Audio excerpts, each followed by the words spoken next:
Toujours est-il qu'effectivement, Trump ne croisera pas Joe Biden et même pas Melania Gill. Ouais. Ça, c'est triste. Moi, je trouve qu'elle a réussi son départ, Mélania, avec cette vidéo. Quand même, elle aurait dû accepter de faire visiter. Mais elle peut pas. Si Trump n'est pas là, elle peut pas le faire toute seule. Vous, je suis sûr. Moi, j'avais fait un thé très agréable avec Carla et on s'était très bien entendu. Sauf que vous n'avez pas dit à François, raccompagne Nicolas jusqu'à la voiture. Mais voyez bien qu'il fait ce qu'il veut, ce garçon.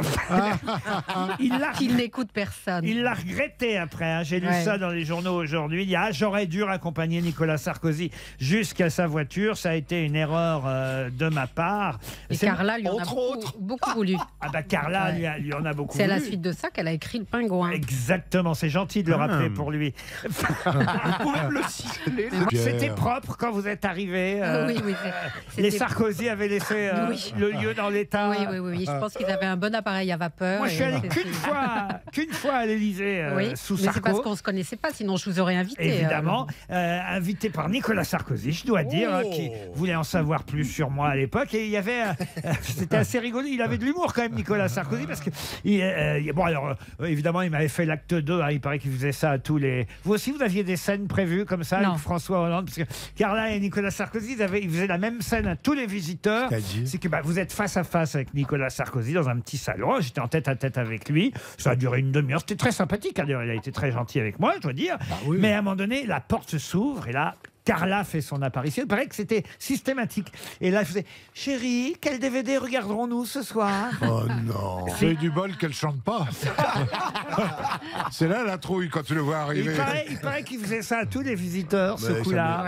Alors, après un moment de me raccompagner, Nicolas Sarkozy me raccompagne et je vois par la fenêtre, il voit que ça me surprend, comme un énorme château gonflable, genre Disney, dans le parc. Et là, il me dit, très drôlement, il me dit, ça n'est pas pour moi, c'est pour les enfants. C'est très drôle. Il a bien fait de préciser. Je l'ai encore jamais raconté, ça. C'est drôle. Je vous jure que c'est vrai. Et ça, il l'avait dégonflé alors quand vous êtes arrivé. Oui, mais c'était pas pour le Noël de l'Élysée, ça, pour le goûter. Non, ça devait être de façon peut-être provisoire, mais il faisait beau temps. Non, c'était pas l'hiver quand j'y suis allé en tout cas. Il y a une autre histoire qu'on raconte sur les passations de pouvoir.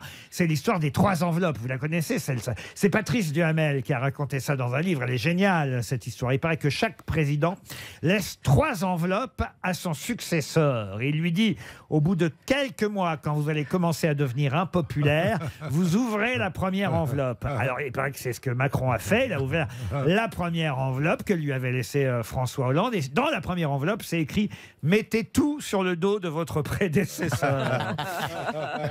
Après, le conseil, c'est d'ouvrir la deuxième enveloppe 1 an plus tard. C'est ce qu'a fait Emmanuel Macron. Il a ouvert la deuxième enveloppe et là, il a découvert ces mots.